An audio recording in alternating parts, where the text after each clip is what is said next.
2018 budget hearing on Tuesday, November 28th. This is what will be a series of public meetings to discuss the 2018 budget for Franklin County. And today will be led by, we'll start off with our county administrator as well as his deputies and with the general overview. I do want to just clarify one thing. So we're starting here at 10, and then the next department, which will be Jobs and Family Services, appears to come on at 1. And so are we predicting that we'll go into that time, or we'll take a break and then we'll come back? Kenneth Wilson, County Administrator, we will take a break after that time. After the budget overview, we will accept also any public testimony related to the sales tax continuation. So there will be, this constitutes that public hearing as well. Outstanding. And just to that point, let me just follow up. So we do have one speaker slip filled out. If there are additional speakers, who do they go to fill out a speaker slip? So that handsome gentleman in the back room right there would be your go-to if you want to speak out. Kimball, you can't speak. You can't. So yeah, everybody but you. So, but if there is seriousness, if there is someone who would like to speak, please fill out a speaker slip, and we'd be more than happy to accommodate you this process. With that, if there are no comments or questions from my colleague, we'll turn it over to Administrator Wilson. Thank you, Commissioner Boyce. Thank you, Commissioner Brown. I'd like to thank our deputy administrators here, Chris Long, Eric Janis, and Keena Smith, that are part of my team, #Franklin County, as I like to call it, Team Franklin County. We are pleased to present the recommended budget for 2018 for Franklin County. Under the Commissioner's directions, we present a budget that is fiscally responsible while addressing emerging needs within our community. In the face of state revenue reductions, we continue to focus on the future of Franklin County and provide effective and efficient government services that empower our residents to improve their quality of life. Part of our efficient response involves collaboration amongst the county's courts, agencies, boards, in order to maintain fiscal sustainable government operations. In addition, the county partners with other local governments, nonprofit agencies, and private businesses to support the strong regional economy. Unlike other parts of Ohio, the Franklin County Board of Commissioners govern in an environment of continual growth and must consider this impact while developing the annual budget. Over the past 10 years, Franklin County's population has grown 13.1%. In 2016, the county added almost 13,000 residents. Also in 2016, Franklin County surpassed Cuyahoga County as the Ohio county with the largest population.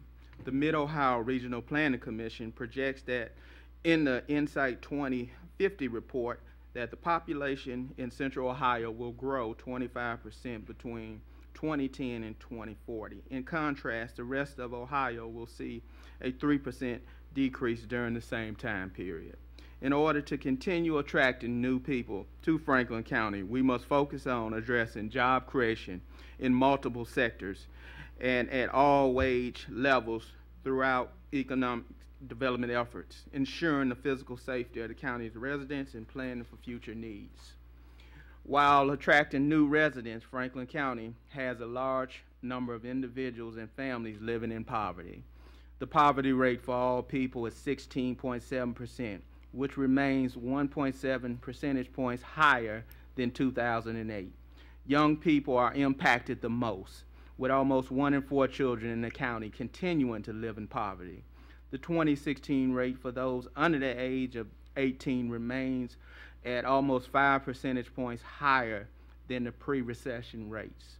At the county, we provide the critical safety net services needed to assist those struggling with unemployment and homelessness. As you will see in the 2018 recommended budget, the commissioners have increased their commitment to addressing the poverty rate that has remained above our expectations. General fund revenue in the 2018 budget is expected to be $445.9 million, which is approximately $8.4 million less than 2017 projected actuals. The decrease is mostly related to the loss of revenue from the change of the sales tax on Medicaid managed care organizations. The Centers for Medicare and Medicaid Services advise the state Medicaid directors that taxing a subset of healthcare providers at the same rate as the statewide sales tax rate is not permissible.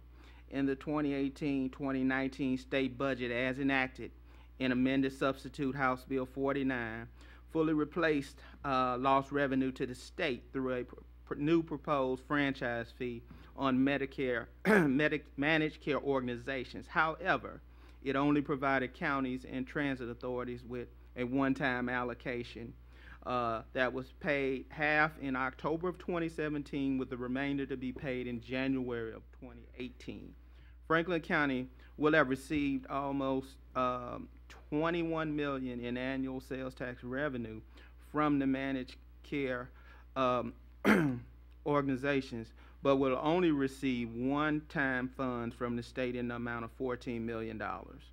After consideration of the final $7 million payment to be received in January, as shown in the other revenue sources in the chart, the change in the Medicaid managed care organization sales tax equals a $14 million loss in 2018. This decrease was partially offset by an anticipated 2% growth in the remaining county sales tax collections in 2018 when compared to 2017 projections. Investment earnings are estimated at $14.2 million or $2.2 million or 17.4% more than the projected actuals for 2017. However, this amount is 67.4% or $29.3 million less than the actual pre-recession's earnings received in 2017. The 2018 recommended budget includes a projected $2 million increase in real estate taxes in the general fund. The final estimate is pending the Franklin County Auditor's Office release of property values based on the 2017 sextennial reappraisal. Although Franklin County will see year-over-year revenue growth from several sources, the loss of Medicaid managed care revenue requires us to consider our options moving forward. When considering options, there is a need to look at both current and future needs of the county and its residents. Franklin County is a diverse and growing county which faces a number of responsibilities and challenges in the future.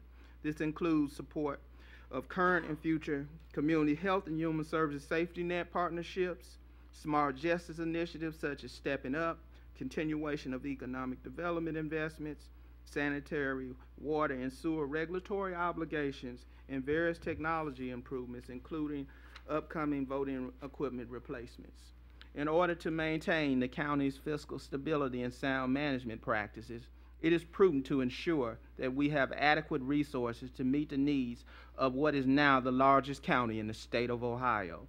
In looking at recent history, the county was able to deal with the fallout of the Great Recession and an earlier period of state and federal cuts by maintaining sufficient cash reserves. Despite making strategic reductions across various county entities, the general fund cash reserves still decreased by over $104 million over a 5-year period from the end of 2008 to 2013. In looking at the county's long-term fiscal forecast, the strategy is to maintain a cash balance within the general fund at a level maintained by other counties rated AAA by Moody's and Standard & Poor's, and preserving the balance in the county's economic stabilization fund or rainy day fund. Franklin County enjoys AAA credit ratings from Standard & Poor's and Moody's, which reflects its sound management and results in significant interest cost savings to taxpayers and provides easier access to credit markets. Commissioners, the next slide is the general fund cash revenue forecasts. One of the first scenarios examined assumed the expiration of the quarter-cent sales tax on December 31st of 2018. Under this scenario, general fund cash reserves would be depleted by 2022. In order to maintain a sufficient cash balance at the end of 2023, across-the-board reductions of between 9 and 14% would be required across all general fund agencies. However, these reductions may prevent certain mandated functions from being performed by the various elected office holders and courts. So as a result, the county would need to be strategic regarding the challenges imposed by the loss of revenue from the elimination of the sales tax on Medicaid managed care organizations, as well as increasing service demands. Based on the previous strategies used to mitigate the impact on general fund reserve levels, the following reductions would be required. First, elimination of any future set-asides to the economic stabilization reserve levels. The following reductions, beg your pardon, to meet any unanticipated needs. Elimination of not only the additional investments for community partnerships and economic development supported by the temporary sales tax beginning in 2014, but the complete phase-out of all general fund grants over the next 5 years. Deferral of various capital projects, such as the acquisition of new voting machines and completion of the correction center on Fisher Road. Elimination of general fund support to various county agencies, including the Departments of Animal Care and Control, Child Support Enforcement, and the Office on Homeland Security and Justice Programs, as well as sanitary engineering. And elimination of support for the stormwater program, including funding provided to Franklin Soil and Water, which would require consideration of a county-wide stormwater fee in order to meet our obligations under the National Pollutant Discharge Elimination System Permit Program created by the Clean Water Act. Even after all of these reductions, unrestricted cash would still decrease throughout the long-term financial forecast. While the county's finances would meet the desired level of reserves with these reductions, the cuts to service levels would be unsustainable and insufficient to meet the demands and expectations of our residents. Commissioners, the next slide refers to the continuation scenario. With the growing population, increasing needs of residents, and the loss of $21 million per year from the state Medicaid managed care reductions, the adoption of the continuation of the current sales tax rate will secure the county's fiscal blueprint without an over-reliance on the unobligated fund balance or a reduction in service levels. The continuation would allow for the issuance of $200 million in sales tax-backed bonds to complete the consolidation of the county's correction center on Fisher Road. Issuing bonds now will take advantage of the low interest rates in the market, as well as avoid additional costs in the future. It is estimated that the county would save $50 million by continuing the project once the downtown facility is able to be closed, rather than waiting an additional 5 years to resume construction to replace the Jackson Pike facility. In addition, the county would be able to maintain its investments in other key areas while continuing to ensure the goals of long-term fiscal sustainability are met.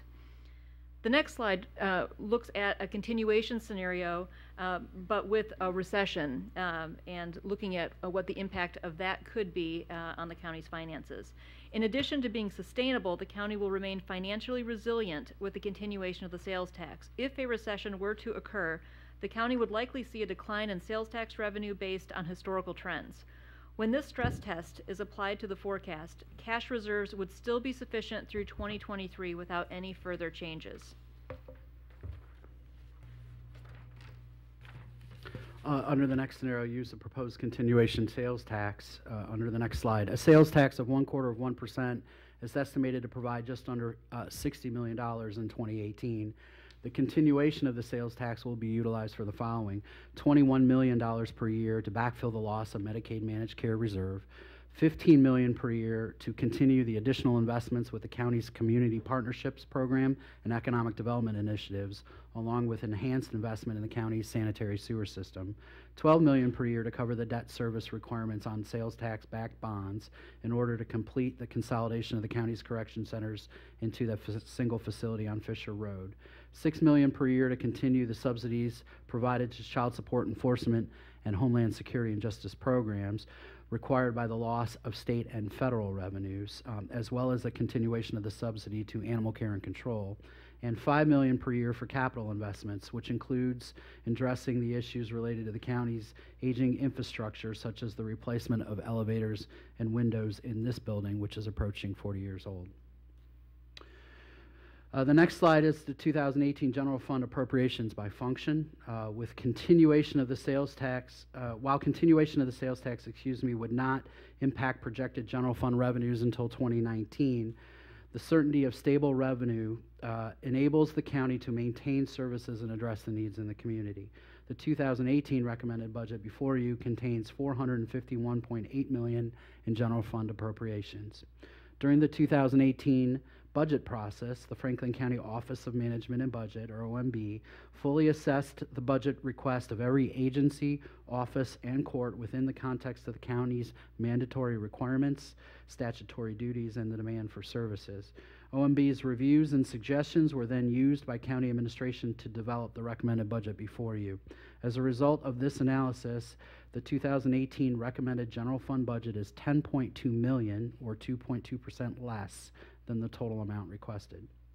Understanding the county's commitment to balance the cost of mandated services, needs of county residents, and other spending priorities with the directive to utilize public dollars in the most efficient and effective manner, the 2018 recommended general fund budget for comparable year-to-year continuous operations increases only 1.6% when compared to 2017 projected annual expenditures.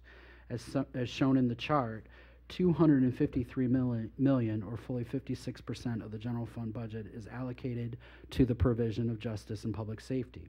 Of that amount, $139.8 million supports the Franklin County Sheriff's Office.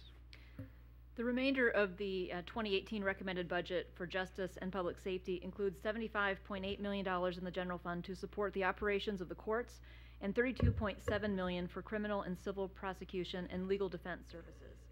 In anticipation of the passage of Ohio House Bill 174, legislation that adds 2 judges to the Domestic Relations Division of the Franklin County Court of Common Pleas in order to address the court's high caseload, the 2018 recommended budget includes $5 million for the Public Facilities Management Team for additional courtrooms at 373 South High Street.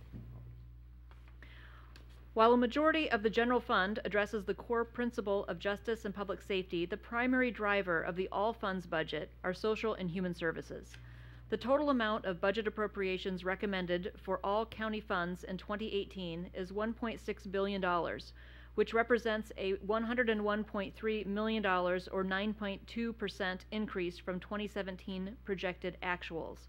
Of this increase, $35.9 million is related to the construction of the new Franklin County Correction Center and the Forensic Science Facility. As the largest in the all funds budget, the social and human services category represents 46.7% of the total 2018 recommended budget. Commissioners, on our next slide, social and human services all funds budget. Franklin County delivers a variety of health and human services, which are mostly supported by property tax levies as well as state and federal funds. As seen on the chart, almost 1/3 of these expenditures are for the Franklin County Board of Developmental Disabilities. The board serves over 20,000 individuals with developmental disabilities so they can live, work, learn, and participate in the community. In 2017, the Franklin County voters overwhelmingly approved the renewal of a $3.5 million levy that was on the November ballot, with 81% voting in favor of the issue. Also within the 2018 recommended social and human services budget are general fund dollars for a mandated share of $4.6 million for programs administered by the Franklin County Department of Job and Family Services, a $2.5 million subsidy to the Franklin County Child Support Enforcement Agency, and a $16.1 million for various community partnerships. In order to review the 2018 recommended budget in more detail, we will now highlight major initiatives and achievements by Franklin County agencies. Franklin County is addressing poverty through increased linkages to job opportunities that earn beyond the living wage and through programs that impact the social determinants of health and well-being.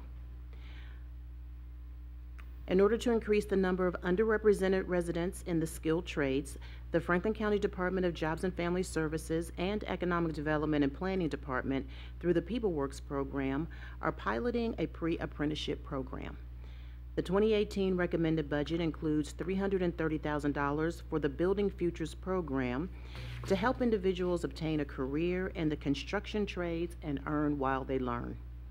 The Franklin County Board of Commissioners are committed to ensure diversity and inclusion values are considered as part of the construction of the Franklin County Correction Center and Forensic Science Facility.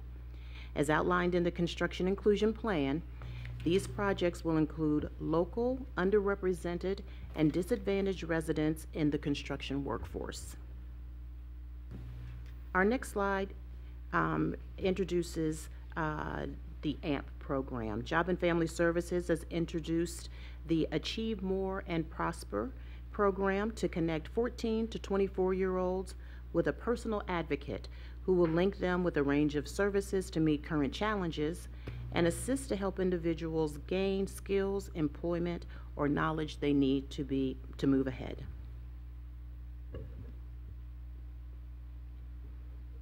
Commissioners, as you know, affordable housing has become an issue in Franklin County as the housing market tightens with population growth, rents rise to take advantage of demand, and incomes are not keeping pace with housing costs. The 2018 recommended budget before you includes funding from the Community Partnerships Program for the following: $5 million for the Community Shelter Board to serve 2,000 individuals through the Navigator program, which helps homeless families through rapid rehousing, and an additional 2,200 individuals through permanent supportive housing. $3.1 million to the Affordable Housing Trust to produce 150 affordable rental housing units for individuals at or below 30% the average median income, 15 affordable housing home ownership units, and more than 2,000 affordable rental units for individuals between 30 and 80% of average median income. $150,000 for Star House, the one-stop safe haven where homeless youth can have a hot meal, receive mail, use computers, receive health care and counseling services, apply for jobs, and work to become reintegrated into our society. Star House anticipates the following outcomes for 2018. 1,000 youth ages 14 to 24 experiencing homelessness will use the drop-in center. 500 youth will obtain employment. 300 clients will enter educational programs, and 250 clients will obtain housing. Unfortunately, Franklin County continues to face an unprecedented opiate epidemic. According to the Franklin County Coroner's Office, drug overdose deaths are up 88% from 2016. In all of 2016, there were 353 overdose deaths. Franklin County is on pace to have 536 overdose deaths in 2017, with 80% of them caused by opioids. The 2018 recommended budget includes the addition of a full-time forensic pathologist, morgue technician, and investigator for the Franklin County Coroner's Office in order for the agency to meet the increasing caseloads associated with opiate-related deaths, amongst other increases. The Franklin County Opiate Action Plan was developed in 2017 by the Alcohol, Drug, and Mental Health Board, ADAMH, of Franklin County at the direction of the Franklin County Board of Commissioners and Columbus Mayor Andrew Ginther. In addition to the increasing number of opiate-related deaths, the Columbus Division of Fire reported a 20% increase in the number of dispatches for an emergency drug overdose over the last 4 years.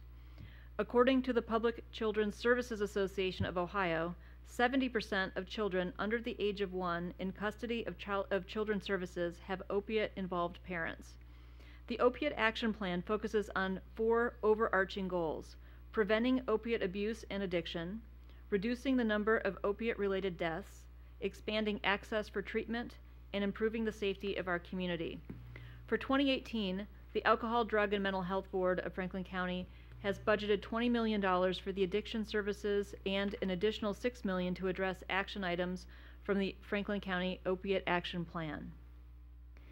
A number of smart justice initiatives have been implemented to provide new ways to address the addiction crisis in Franklin County. The Franklin County Office of Justice Policy and Programs received a $400,000 grant from the U.S. Bureau of Justice Assistance to develop a mayor's drug court in the city of Whitehall. A Job and Family Services case manager is now on site at the Franklin County Municipal Court to assist those in the drug court programs enroll in services for which they qualify, such as Medicaid and food assistance, in order to assist in their recovery. In partnership with the Franklin County Sheriff's Office, Columbus Division of Police and Fire, Adam H., Southeast Inc., Franklin University, and Mighty Crow Media, the Pathways to Women's Healthy Living program was launched in March 2016. Since that time, 7 cohorts have been offered in the Franklin County Correction Center, with 80 of the 129 individuals, or 62%, successfully graduating from the 8-week pre-release psychoeducational program, which offers assessment, cognitive behavioral treatment, case management, and pro-social opportunities like art expression and yoga. To date, 20 graduates of the Pathways to Women's Healthy Living program have received intensive post-release services through the Justice and Mental Health Collaboration Initiative. While still early in the program implementation, recidivism rates for graduating participants with a minimum of 12 months post-program completion hovers at 14%, with an anticipated 73% reduction in jail bed nights when comparing pre-program jail bookings versus post-program. And just this month, the Franklin County Board of Commissioners and the Sheriff broke ground on the new Corrections Center and a ceremony on the city's west side. The first phase of this project will include more than 870 beds for inmates, cost approximately $175 million. Phase 1 will allow the county to close the current downtown jail facility, which opened in 1969, and additional future construction will eventually total about 2,400 beds and lead to the closure of the other facility at Jackson Pike. The new jail, the new corrections center, is designed to utilize an objective classification system, which is already beginning its process in the current facilities, but will be fully utilized in the new facility, that allows the staff to identify inmates and sort the inmates in terms of their housing space on their risk and by the services they may require. Currently, inmates are housed based on the nature of the crime for which they are charged. The new correction center is designed to focus on helping offenders change rather than just locking them up, providing rehabilitation services such as mental health and drug addiction treatment, as well as job readiness programming to inmates may break the cycle of reoffending once they return to the community. According to the Columbus Dispatch, if the new Franklin County Jail, quote, succeeds as envisioned, the county, especially its most vulnerable residents, will be better off, end quote. Commissioners, now we turn to innovations in administration. 1/3 of the county's 2018 recommended budget is related to personnel expenses. Over the past year, Franklin County has implemented a number of initiatives in order to attract and retain employees while limiting the impact to the budget. While the population of Franklin County continues to increase, the number of full-time equivalents, or FTEs, remains flat at 20 in 2018. As a result of Franklin County Human Resources streamlining the hiring process and the new web-based background check procedure, the average time to hire new employees after selection decreased from 37.3 days to just 19 days in 2017. The Franklin County Cooperative Health Improvement Program has seen a number of achievements over the past year. One, due to the increased emphasis on employees taking an active role in managing their health, the 2018 recommended budget includes only a 4.4% health care rate increase. This is 3.7 percentage points lower than the 8.1 national trend in health care cost estimated for 2018.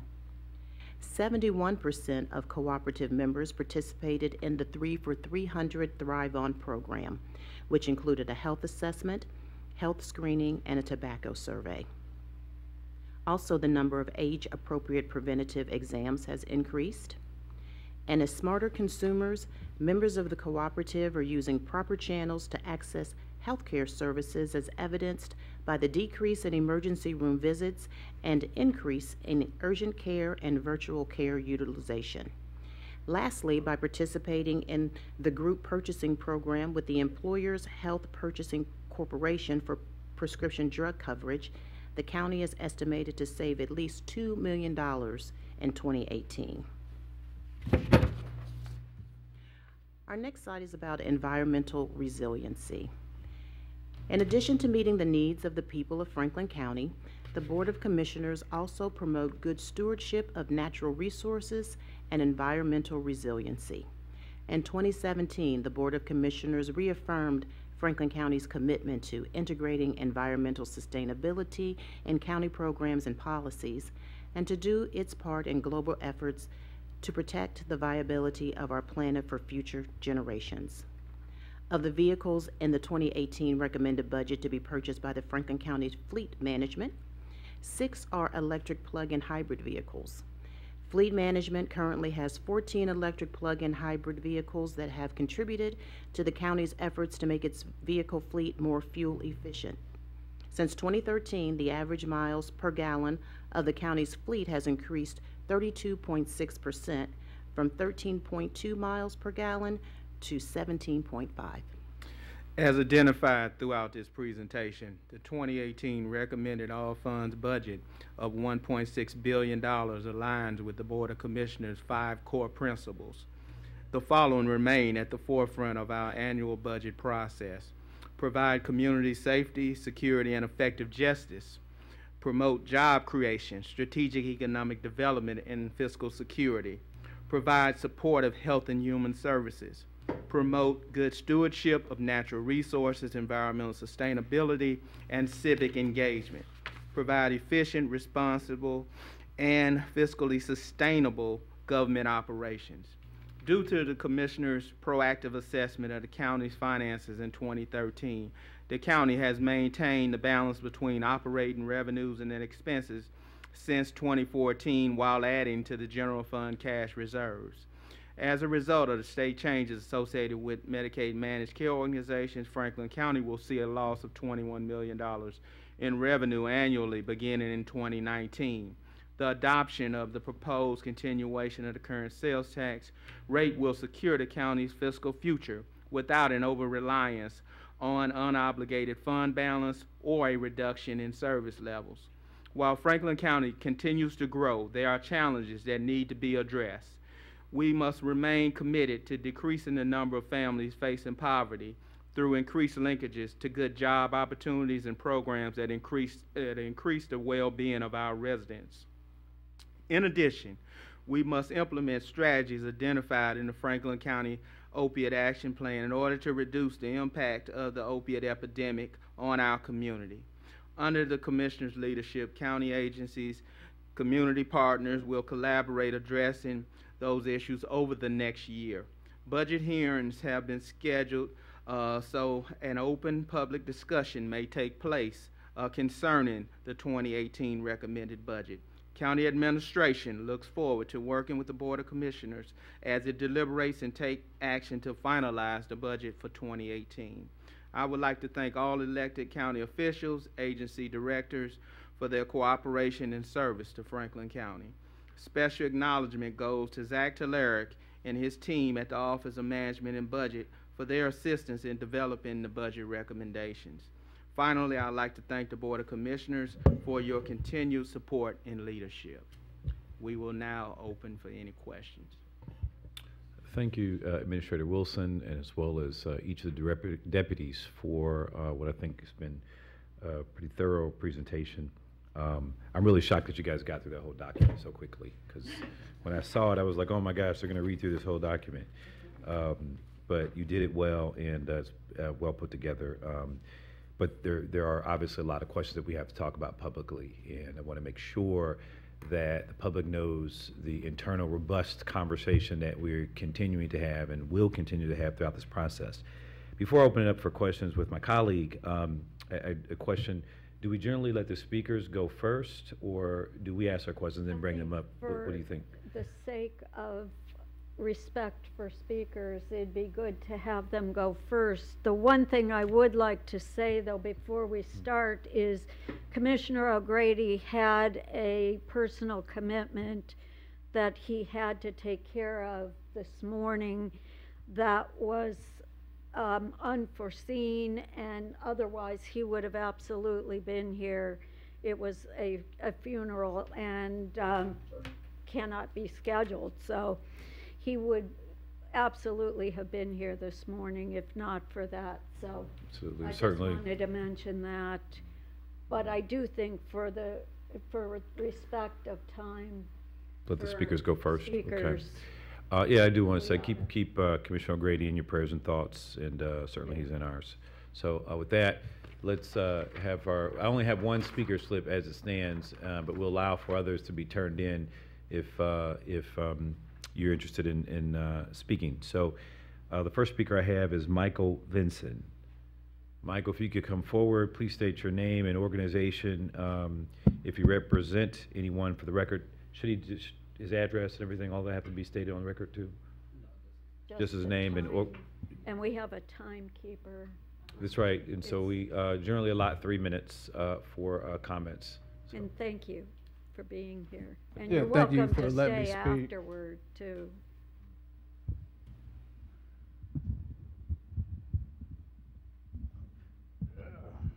You can take the microphone off if it's easier. All right, thank you. My name is Michael Vinson. I'm a native and a resident of Central Ohio, as was my father and my mother. And I say Central Ohio because as a black person, it's a disgrace that I was born and raised in a city that's named after a slave trader, Christopher Columbus. And I think it's important that we talk about slavery, especially considering we have a president in the White House who was a white supremacist, and especially because we're talking about expanding the scope of an institution that is a direct vestige of slavery, lynching, and chain gangs, which many refer to as being more horrible than chattel slavery.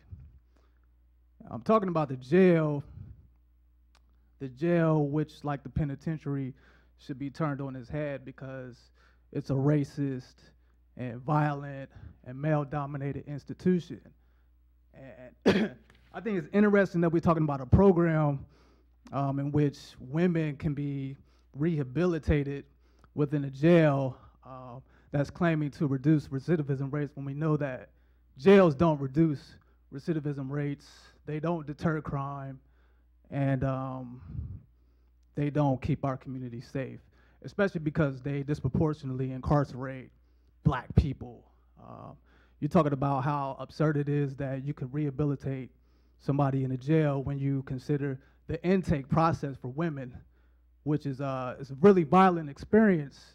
You know, there's a lot of controversy surrounding, you know, high-profile public officials who are being accused of sexual assault, sexual harassment, and we all think that's a bad thing because it is. It's a bad thing for people who aren't incarcerated, right? But what happens when the people who are incarcerated are victims of sexual assault that is being committed by correctional officers and healthcare professionals, and is sanctioned by law? So just to give you an example of what this looks like, I'm talking about the intake process. A woman is strip searched, and a medical professional puts on a glove and is able to put his or her finger into the prisoner's vagina, wiggle it around, and then insert another finger in the anus, right? That's a form of sexual trauma. So there is no, like, it's just ridiculous. You're talking about giving cognitive behavioral therapy for all of these women. All of these women are sexually traumatized by the state, and you think that this CBT is going to solve that. So I want to talk about the cost. Sir, I'm going to have to actually much time conclude. do I got? That's the signal to... Is that my 3 minutes? Yeah. Okay. Well, I'm going to wrap this up. This is going to be part of a long conversation for me, and I'm going to be back here every week. I'm not going away. I got a lot of things to say, but I think that this construction project is, it needs to be killed. Like, we don't need to be building new jails. We need to allocate that $175 million towards desperately needed resources like food, shelter, and freedom. Thank you. Thank you. Thanks, Mr. Vinson, for being here today, and definitely appreciate your comments and engaging with us. You know, anything we do is community-oriented, so the feedback is important to have.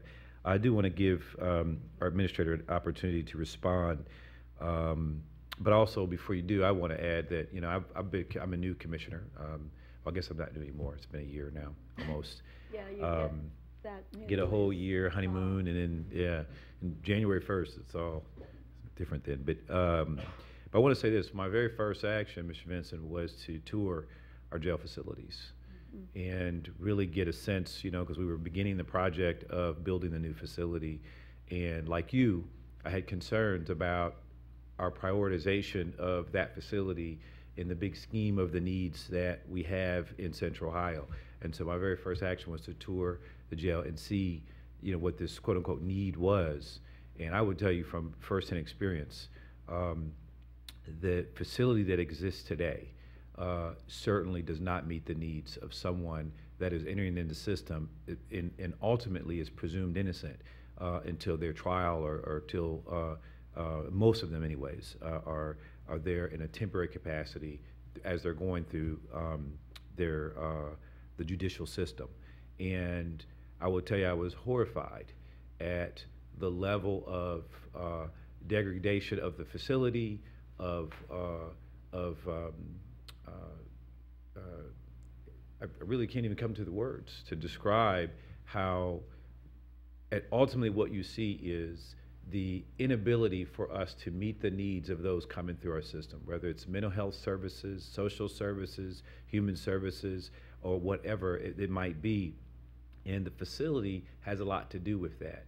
And, you know, based on what I saw and based on a number of briefings, I really think that the design of the new facility, when you use the term recidivism, I think the design of the new facility will allow us to have more resources in place that as people come through the system, for whatever reason they might be there for, that we're able to provide them with some access, some level of access to the services that they need. So as they come back out, which the vast majority do come back to the public, they have the ability to be a successful citizen like yourself.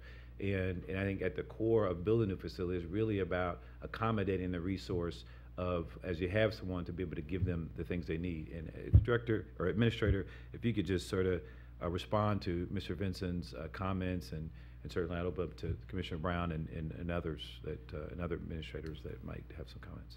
Commissioner Boyce, thank you for your comments. Commissioner Brown, I would like to add that our current correctional facilities have outlived their useful life. And in a society where it is just a reality that jails will exist, it would not be responsible not to have this project under construction because the conditions in the downtown jail are not conducive to someone being able to effectively go back into the community and have a chance of contributing. We really must improve upon the situation that we face. The reality is, in county government, we in no way warehouse individuals. Most individuals that come through the Franklin County system is there roughly just over 2 weeks on average. So it's important that we build in programming like we're talking about as far as giving individuals behavioral health treatment, behavioral health medications where needed, training our staff in crisis intervention and mental health first aid, moving to a direct supervision where there's engagement with individuals in our jail facility. And also, fundamentally, we must get to the core of the problem that causes individuals to be incarcerated in the first place, and that is doing something about the poverty rate and giving individuals opportunities that don't currently exist through education and job training. Absolutely. So there has to be a holistic approach, which is what we're trying to recommend and what I want to be a part of. And I would agree with you, Administrator, and to Commissioner Boyce, to your comments about the jail. I would say that when we looked and studied who was in the jail the longest and saw what their needs were, Mr. Vinson, I would say to you, those that remain in the jail the longest are residents in our community who have mental health challenges, drug challenges, and we know they're spending more time in our local jail. And what we're trying to do in the new facility, and what we will do in the new facility that we can't do as well now, is have the services provided that will get people the treatment they need, so that when they do come back into the community, they will get the services on the outside that they are required to have, the medication, the counseling, the whatever it is, plus the wraparound services, so that they can maintain a life that's good quality. They can get the jobs that they need so that they don't come back. We don't want to have people keep doing that cycle of in and out of our facilities. These are our neighbors. These are our children. These are our parents. We must have the respectful treatment of people that get into the facility, so that they come out and don't go back and have that cycle of back and forth. And we know that we have an issue with people that have mental health issues, drug issues, that keep cycling back and forth. We don't want to keep that cycle going. And so I appreciate your comments, and we're working to combat that. And we have to have the right facility to do that in, and the people trained in the right way to be there working to do that. Thanks. Any further comments to Mr. Vinson's? No? Okay, thank you. Again, thanks for being here. Appreciate your comments. At this point, I'd like to maybe launch the first question to our administrator. Sure. And deputies. You know, I think fundamentally, you know, whenever you're looking at a budget, it's really a matter of what you got coming in versus what you got going out. And if at the end of the day you got enough coming in to cover what you got going out, and you know, if you don't, that's what would be referred to as a imbalance. If that imbalance, so if you have less coming in than you need for going out, then there's an imbalance. You got a deficit. And if that occurs year after year, if you all things being equal, all things staying the same, if it occurs year after year, it's what's called a structural imbalance. And Administrator, if you could, you talked about it a little bit, and you referenced the $21 million loss from the managed care sales tax reduction policy change, but ultimately how, I believe you said in because we get the offset from the state for the 1 year, the one time, it's reduced, but then ongoing, it becomes an issue. So if you could, from the terms of the structural imbalance element, let's kind of just hone in on that, and then I think we can then focus on all these other sort of specific questions, but if you could, let's just kind of zero in on the structural part. You know, it's basically, is there a structural imbalance? If so, when does that start? And so that's, if we do nothing, continue, when does that start, and how big is it, and how big does it get over time? There are many pieces to the operating budget, as you know, Commissioner Boyce, Commissioner Brown, because the budget is impacted by factors such as the transfer of general fund revenue towards the corrections center and towards funding for the forensic center. But to get to the heart of your question, when you talk about structural deficit, that means revenues that are coming in don't meet the needs or match up with the appropriations. Governments such as Franklin County have unobligated cash available to close that gap, and it's up for budget administrators and to look at how much is responsible to use in any given year, taking under consideration capital dollars that are included in there and one-time grants that you have an allowance for. But looking at the budget that is being recommended to you this morning on the general fund revenue side, we are anticipating $445.9 million. And that is versus on the expenditure side, we are recommending $451.8 million. The difference, the delta, will be made up from unobligated cash that's available for the county. That's why I am recommending a continuation. One of the reasons I'm recommending a continuation of the sales tax to ensure that that gap does not become broader and it requires a irresponsible drain upon our unobligated cash. So over any window of time, you could end up drawing down reserves to a level upon which your bond rating and other factors could become an issue.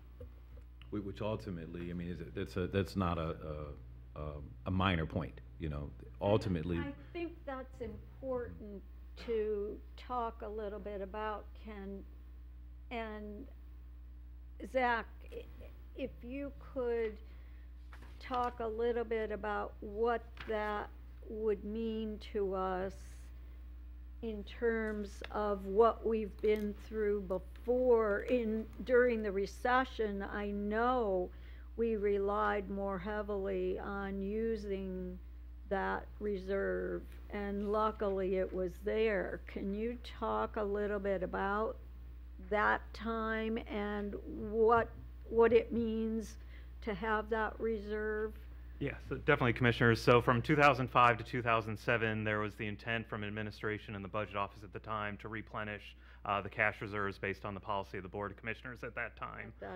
And then following the Great Recession in 2008, over $104 million of that reserves was drawn down to be able to sustain a basic level of services. There weren't enhancements, there weren't layoffs, but it was still in terms of strategic reductions during that time period where there was no growth. But to be able to utilize that $104 million, at least was able to maintain a basic service level, going forward.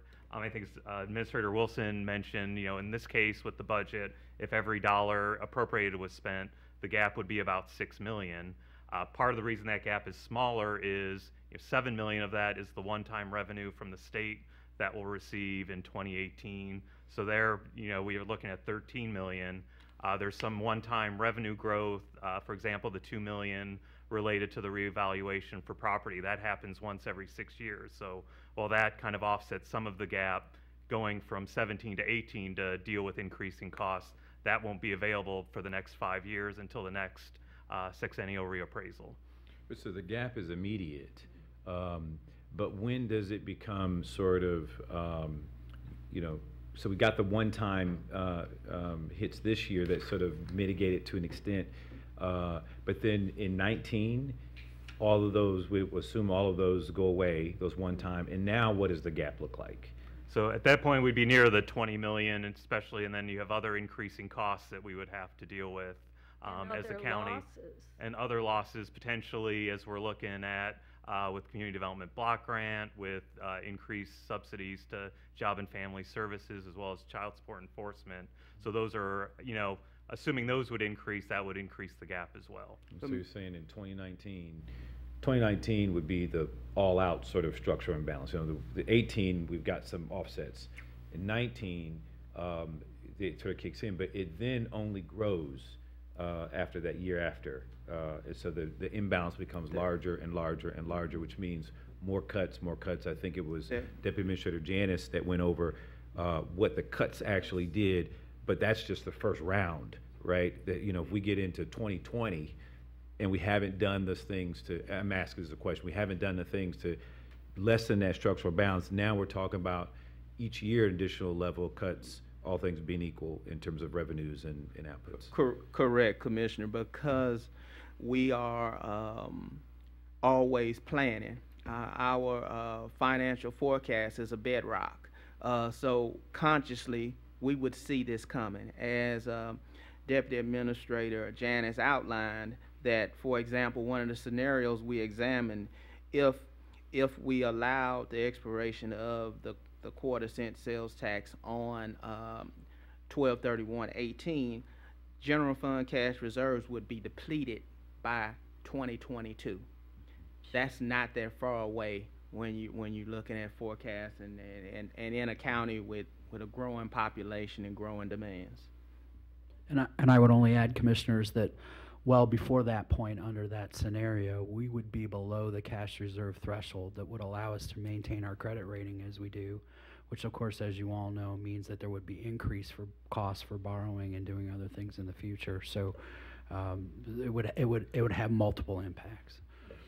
I'm glad you brought that. That was going to be my next question. You know, and once that changes, it goes for a long time. You know, it's very difficult to, you know, you're now borrowing at another rate that is, you know, is not going to change unless you do something like a significant increase or a significant revenue source change. And Commissioner, I would add just one other point, sort of parenthetically, to some of the comments we've made about state and federal impacts on what we do. As you know, there's currently a tax bill being debated in Congress, and there would be some significant impacts, additional impacts, to our ability to borrow and the level of resources and other key institutions in the community, their ability to borrow. So it would be layer on top of layer of issues that would cost us more money going forward. And that's a very important point, Eric. I think as we look at the other cuts we're facing and increased population, those federal cuts, the tax bill that is being pushed forward that could impact a lot of the entities we call community partners, but they're essential services that we partner with to get provided in the community, either for jobs or for for safety net services, to help our seniors, to protect other people in the community from really going under. And if we're trying to lift up people out of poverty into a more sustainable situation, I really wonder, you know, we're talking about using general fund dollars where we haven't needed to use them before to help out some of our agencies that were getting federal dollars in the past, and we're not able to do that now. We're also talking about expanding the courts by adding 2 judges, one next year and one in 2 years, but we have to prepare for further expansion of the other courts as well. I think we need to be looking at what else is going to need to expand in terms of growing population. We've got senior services that need to expand their outreach. We've got so many other agencies that need to expand their reach.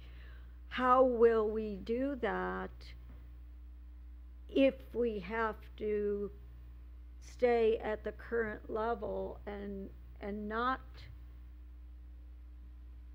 increase keep the tax in place? I'm trying to figure out, there has to be a level of service we maintain that are, because these are mandated services. I mean, we are mandated to provide the court what they need. We are mandated to provide these services. So what would we do? What are the options? You are right. Delivering, when you look at the budget that was presented today, nearly 6 cents of every dollar is those mandated services that you're talking about, safety and security, public safety. We have to provide those services. counties are responsible for doing so. The only discretion lies is where we need it most, and that's around social service, safety net services in our community.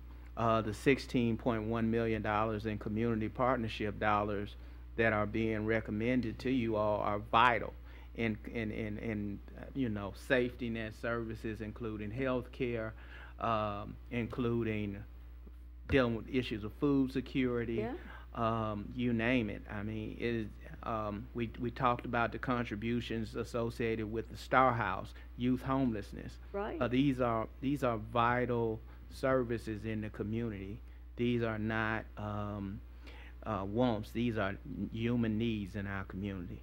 And I got to say, I mean, I'm glad you brought that up about the community partnership grants, because I have to say, I'm a little disappointed that they're not represented here today, because I really feel like that case, the public needs to understand that, if we don't take your recommendation in terms of allowing for the extension to continue, then there is going to be an immediate and direct impact to those who are most in need. And I think those who provide those services and get those grants from us should be talking to the public and telling that story, and I'm a little disappointed that they're not. I'm not directing that at our administration. I'm directing that at those partners that receive those funds, because that will be the first place that gets cut, because it's discretionary funds, and yet really not. And it is and isn't. Yeah. Because if they don't get those dollars, who suffers is people in our community that most need services. I mean, discretionary, because we can decide where they go, and yet really not. Yeah. I mean, we have an obligation to address the needs of those who are most vulnerable in our community. They're all Franklin County citizens, and it's so important that this broad conversation around poverty, we do our part, which, we're partly mandated to by state law. And then the other part is, the historical role that Franklin County plays in human services. And so I do think at some point, even not that I want to prolong, budget hearings, but I just want the public to have an opportunity to, I don't want, they shouldn't just hear from us. Right. They should hear from the folks who are on the ground, on the front lines, where the cuts will really be felt immediately. And so just a thought in hopes that... This is extremely essential stuff. Within a modest increase as presented here, 1.6% versus what we're projected to spend this year. Just thinking about child support enforcement and this recommendation of $2.5 million from the general fund to support the operations and the hard work of the staff there. If that subsidy is not there, you have to reduce the staff that's reaching out and communicating with parents, and the welfare of 80,000 kids are approximately impacted. We talk about job and family services. Thousands of the county's residents depend upon those services, and if we have to reduce the general fund subsidy that we provided to them, that's fewer case managers to be there to answer the phones, to make sure that people's food assistance is in place and basic medical care is in place. Animal care and control. I mean, where do we stop? These are the areas that, as an administrator, I would have to look at making reductions to preserve the county's core responsibility, to preserve dollars for that, to secure the county's bond rating. I would have no other choice but to look to those areas. And go ahead. I'm sorry, Commissioner. I would only add to Ken's comments that also includes public safety. As mentioned in the presentation, nearly 60% of our budget goes to justice and safety programs, a big chunk of it to the sheriff's office. So that would be another area in which you would have to make difficult decisions that might impact the quality of life in our community. Yeah, that's a great point, Deputy Administrator Janice. I think at the core of if anyone's needs, basic needs, is in terms of what we provide, is safety, and so I think it's a great point. The other thing I'd throw out there is you mentioned voter machine update delays, and I mean all of this process, our existence, yours, is predicated upon the electoral participation. And with all of the media attention around voter fraud and tampering and whatnot, probably today more than any time in recent history, we have more of an obligation to ensure that our equipment is updated, that our process is secure, and that people have access. And so if you could just talk a minute about the potential cuts there with voting machine updates, because I know our system is becoming quite antiquated and we're looking at new systems and whatnot. And so it appears, what I hear you saying is that would be something that would be eliminated as well. The administration of elections are a county responsibility. The boards of elections have power under the Ohio Revised Code to request of the county what is needed and what's essential for the administration of elections. Here in Franklin County, and the state of Ohio as well, as you know, currently under current law, we essentially operate two systems. We have the absentee voting system, which is essentially a paper-based system where individuals request a ballot, and we had to incur the expenses to get them a ballot in their hands to exercise their right to vote. And in addition to that, on election day, all of our precincts have to be equipped with staff and the technology to ensure that there is an efficient and accurate system in place to count the votes.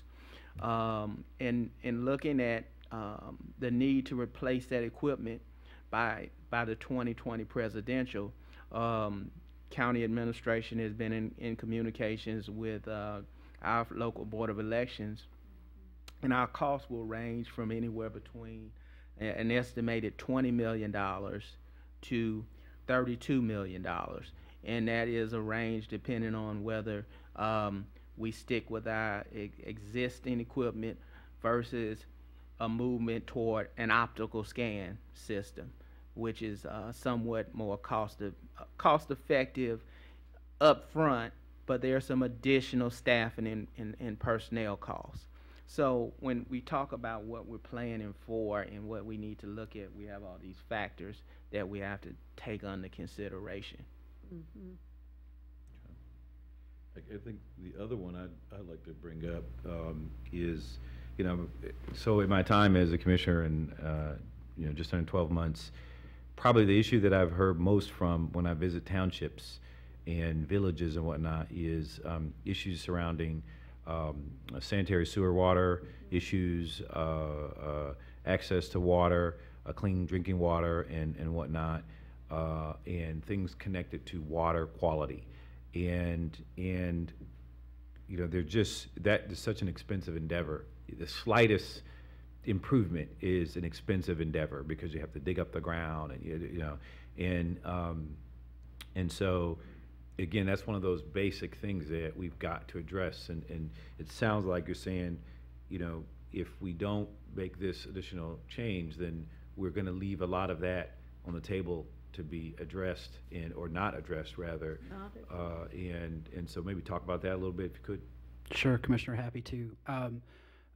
Back in 2014, we commissioned a study because we thought it was important to take a step back and look at the overall needs of our system. As you know, we have a small utility system, water and sewer, less than 10,000 customers, and it determined that we had over the next decade, more than $100 million in infrastructure needs. In addition to that, we had state and federal mandates as it related to the sewer side of the equation, and we had earned through negotiations with the city the opportunity to provide water services to certain segments of our system and our community. All those are important and necessary things, but they all cost dollars, and so we continue to look for creative ways to help out sanitary engineering, whether it's seeking state grants or Public Works Integrating Committee dollars on an annual basis. But we know that in order to provide clean water and sewer services to residents in this community, that the general fund needs to assist in that endeavor. And so this budget recommends that and continues to recommend that we do that going forward. Until we can sort of make the system work the way we all want it to work. And that's basic infrastructure. That's tough. It's old. It is. I mean, we have endeavored, Commissioner, as you know, as you've been around a little while over the last several years, to address a problem that has been decades in the making. And so it's not easy, it's expensive, it's going to take a period of time to do, and we're doing everything we can to creatively do it, but it does require additional general fund resources in order to assist in doing that. And the federal government has never been a great partner, and even less so. Yeah, The there might have been a time generations ago Yeah. where there were certainly underground infrastructure resources at the federal level, but they're really few and far between these days. So it really is a local concern and one that we have to address. I mean, to that point, Commissioner, I mean, and maybe this is for our OMB director to talk about, but I believe that all resources from federal to state, the trend has been reduction over the last several years, and we don't think that's going to change. And so just talking about another, from a revenue source standpoint in terms of inputs to outputs, are we anticipating, projecting in those, in our forecast, continued cuts at the state and federal level, or we just kind of deal with those when they come and we make the adjustments? Or, I mean, what do we know about those sources as well? Yeah, I think in those it kind of depends on the situation. I think, for example, with sanitary sewer, as well as with the increasing needs currently, we've had $2.5 million as part of the budget in the general fund to transfer to sanitary for the water and sewer projects. As part of the proposal that county administration's put forward, if the sales taxes continue, that would be enhanced to $5 million per year. So double the amount that's currently provided from the general fund because of the needs from the Reftella study, as well, in order to get projects moving. I think anticipation of less, grant dollars definitely are not available, and even with loan dollars, those will have to be paid back. So making sure that the resources are available within the water and sewer funds to pay those. And Commissioner, to your question, I think we've seen, I don't know, Zach, maybe you can quote the numbers over the last several years, a reduction of somewhere in the neighborhood of 50%, maybe more, as it relates to the local government fund resources from the state. I think that's now what we would consider to be the new normal. So we don't anticipate those to go back up anytime soon. We hope they aren't cut further. And then, as I think mentioned earlier in the conversation, we have seen significant federal cuts to important local programs like CDBG that provide a level of flexibility to allow local governments to invest in things to help make people make them more secure in their homes or promote economic development. And those resources, those trends have been going down over a long period of time. So to your point, I think it's very well taken. I think it's the new normal, and so we continue to hope for the best and advocate for the best, but have that rainy day reserve in case it gets worse. Yeah, we don't budget expecting those dollars. When you're doing the budget, you're not planning on the same level, for instance, of HUD dollars. Correct. So it's based on what resources are available from the past plans, not, luckily with some of the HUD, there's a 5-year look back, so there's kind of, you won't see the decline right away in terms of some of the initial cutback that we'll see in future years from that. But definitely we plan on what's kind of available at the time, and then we'll deal with that when the new resources are identified from the state and Fed. But I would make one final point on the matter too, or one additional point on the matter, that while we're seeing these resources go down from our federal and state partners, the demand for them is going up. I think we highlighted in our presentation the need for additional affordable housing resources, and that's the CDBG dollars from the feds that's a key component of what we try to do in terms of affordable housing efforts. So you're getting pushed in one way and then you're getting pulled in another, and so it just makes it more and more difficult. We are continuing to have to look at backfilling reductions. Another area, we've talked about the Community Development Block Grant Program and how vital those programs are in many communities that are at that tipping point, so to speak. Also, another area where we've continued to swim against a wave is in Homeland Security and Justice Program area. Those VAWA funds. At a time where there is increased responsibilities as far as keeping our residents safe, both from issues around domestic terrorism and insecurities, let alone the larger issues that get more attention around international terrorism. And during that time, we gone through a period where the urban area security grant, our area had been declared no longer to be a threat. Therefore, the funding just went away. We've faced reductions in justice assistance grants, these programs, violence against women grant dollars. All of these different programs, we continue to try to work around funding reductions to secure these areas.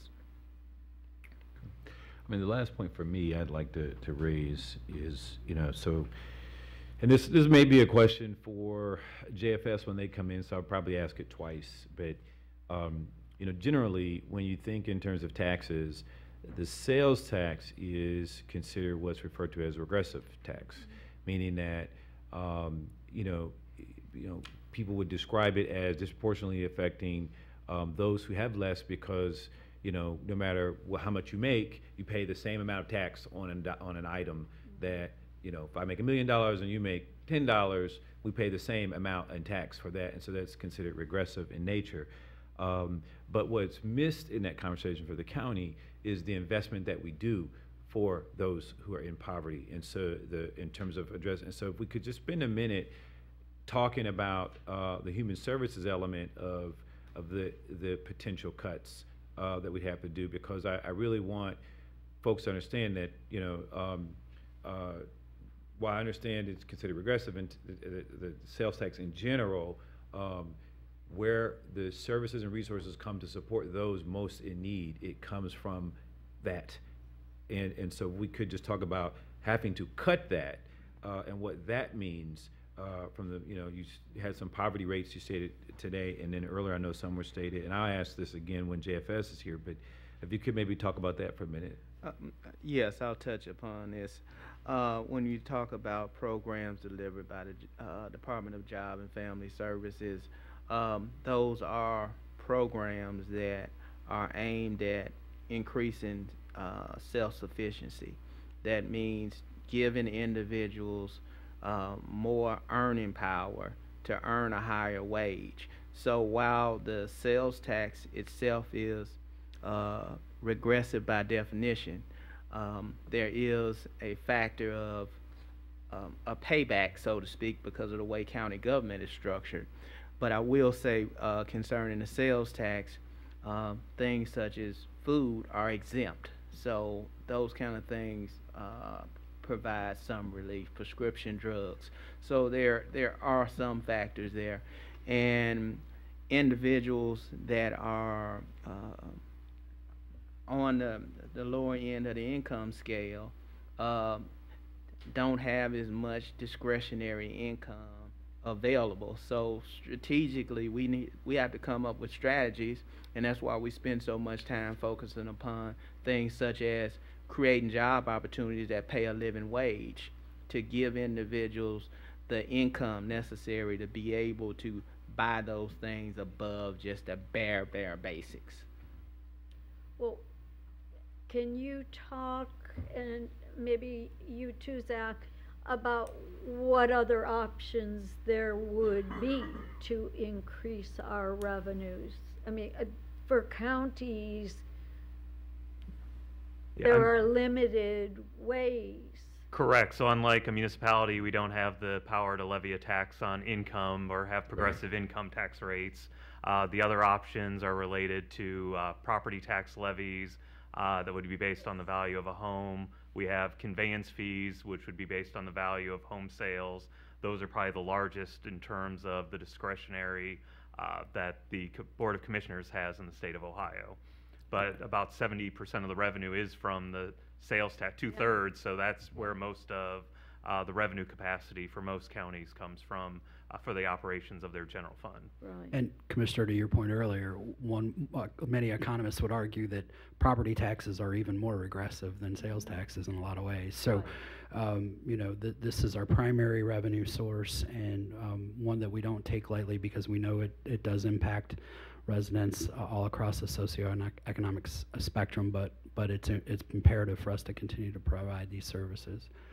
I don't think anybody at the county takes county budgeting lightly, and I appreciate you saying that, because I think what we're doing, and this is our fiduciary responsibility as commissioners, along with our professional team of all of you and all of the budget and management team, this is probably the most significant thing that we do, is the budget and this discussion on what we're talking about now with keeping this sales tax.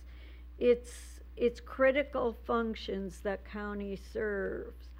And when we talk about all of the office holders and what they do, though we manage the budget, they do the services with what the budget gives them. And if we don't have the resources at hand to allow them to do their jobs efficiently and effectively, you know, what have we accomplished in Franklin County? And so I think as we go through the other budget hearings as well as the sales tax hearings, I think it's important that we keep in mind this is probably the most critical function that we all have, and we do all, I know, take it very seriously. This is not, oh yeah, this is just one of the easy things. In my time here, this has been this very important piece. And you know, you look at every agency and all that they are planning to do, and I know you do this, and our budget team all do this. You look at everything that people and agencies want to accomplish and need to accomplish that are mandated services, and all put together, that is who we are as a community. And as we look at each agency, we have to remember it's a piece of who this county is and who we want to be. And looking at the requests, I know you don't recommend funding every single thing, and I understand why you don't. And I read through this one budget book for the hearings this afternoon, and I know what goes into putting it together, and I appreciate all of that, and we'll hear from all the agencies. I think as we get into the next two hearings on the sales tax, I think everybody needs to recognize this is not easy stuff. This is not easy for anybody to tackle. And I hope that our partner organizations do come tomorrow or whenever the next hearing is, not tomorrow, whenever it is. And they do talk about their critical role as our partner, because it is important. The only thing I'd add to, I mean, that's a great point. And I think we've talked about this embedded in all the questions and conversation back and forth. But Commissioner Brown made me think of something, and it was for the public to hear this. You know, there's some who would say, you know, temporary, just make it temporary again. And then there's some who would, you know, say it should be permanent because so we talked about the whole structural imbalance of why. But if we could use that terminology and make just a statement about why you're not recommending a temporary, you know, say a 10-year extension or 5-year extension or a 2-year extension versus the permanent. If you could just make a statement on the record, that'd be great. Commissioner Boyce, Commissioner Brown, as stated, we looked at a number of scenarios over the course of several months, and I looked at the temporary with great focus to see what does the landscape look like in the short and long term, looking out 5 years. And I felt like given the environment of the state and federal reductions that we've continued to face, based upon my experience, I think history is a great teacher, and based upon my experience here in Franklin County, working on budgets and using that knowledge and insight as we forecast through 2023 and beyond, and looking insightfully at what would be in the county's best interest as it relates to our obligations around whether or not to continue to operate multiple jails, and whether that would be prudent or not versus moving towards a consolidated facility, and looking at the best vehicle to continue that work would be to issue the $200 million in sales tax that was outlined, sales tax backed bonds rather. And in order to do that in a responsible fashion, to present that to rating agencies, for example, we could not show a picture where there's only 5 years of revenue spoke for and asked investors to buy 30-year bonds, for example. And looking at the need to have a permanent solution in place to plug the $21 million annual gap in 2019 and beyond, the only responsible thing to do would be to recommend to you to continue to levy the quarter cent post 12/31/18. Yeah. I just add too, you raised a really good point about how investors would look at the bonds on the market and look at a temporary sales tax increase, and it would cost you on the price of the bonds in the market. And so there would be an immediate price, because as an investor, you're going to look at it and you're going to say, well, their sales tax is subject to another, you know, consideration in a few years, and so you're going to pay me more for this bond. You know, you're going to because we're borrowing money from someone, and they're going to say, well, okay, but you're going to pay more for it, versus if there was a permanent source in place where they're going to feel a little more comfortable, and they would take less in terms of the coupon or interest that's paid on the bond. And so it's a really good point, and who knows what the material cost, you know, how much that is. I mean, even on that one transaction, it would show up, but then it'd show up on every transaction after that too. And, you know, we don't know, you know, that's what's queued up for 2018, but at the beginning of 2018, but we don't know about by the end of 2018 or early 2019, we may have other needs in terms of bond issuance or borrowing, and it would show up again. And so there's a cost that plays out when you do a temporary versus a permanent, and no question it's material. Well, and Commissioners, I would add to that in terms of the ability of potentially having those sales tax-backed bonds, it would allow the team next year to look at every efficiency possible in terms of still ensuring that we're able to close the downtown facility at a date that we've identified, but be able to do some things concurrently and take advantage of those dollars versus a temporary tax revenue coming in 2019 and 2020 and not being able to see if there's a way to maximize and save taxpayer dollars by being able to move forward and plan and be as efficient as possible. One of the things that Ken certainly preaches to us as deputies and others is that long-term planning and being able to try to take a look at everything that is available to us as early as possible, and that gives us those additional opportunities. We've talked about this throughout the presentation as well, but you know, the state and local proposals at the county level, the state made themselves whole in terms of their effect on the managed MCO tax, and a temporary solution for us, and that trajectory continues on a host of different pieces, as Commissioner Boyce had indicated, at the federal and state level. And the only other thing that I would add is two things. One, we still have capacity. I think that's important to note that by continuing the recommendation as staff to the commissioners for consideration, by continuing that tax, we still have sales tax capacity that it remains untouched for future needs of future boards.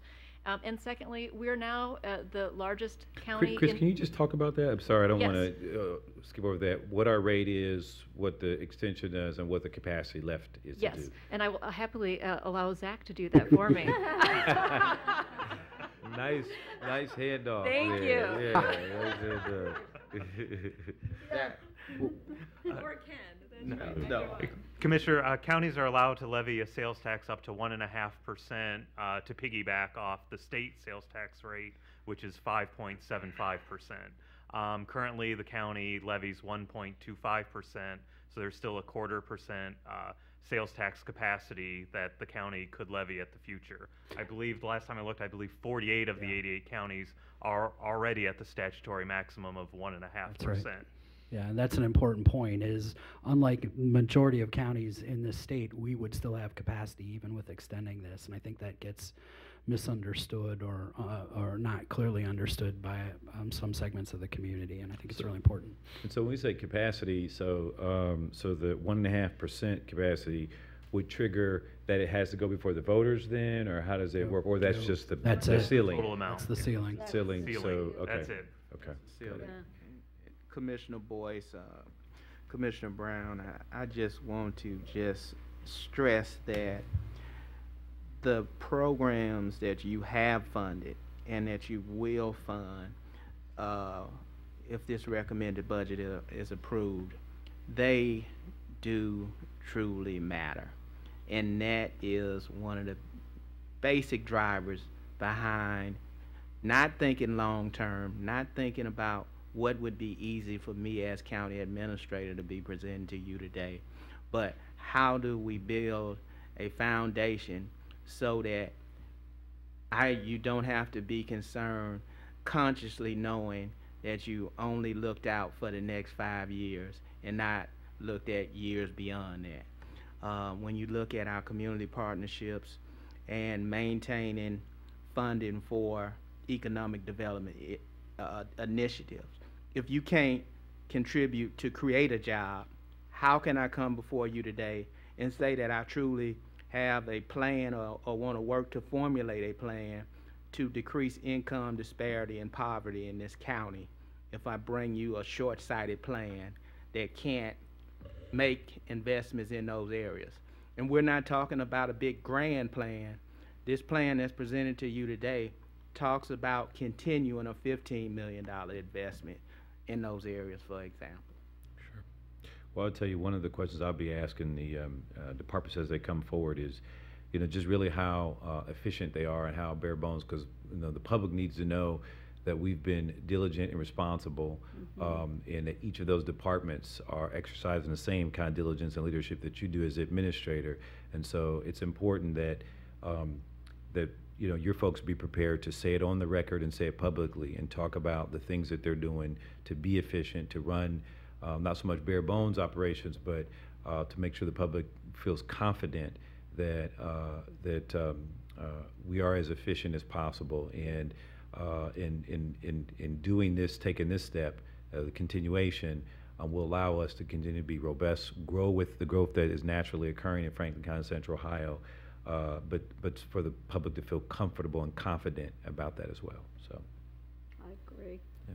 And thank you. Yeah. Thank you all. Yeah. Nice job. Yeah, thank you so much. Thank you. Are there any further speakers? I'll give you one more shot at this because we definitely want to hear from the public.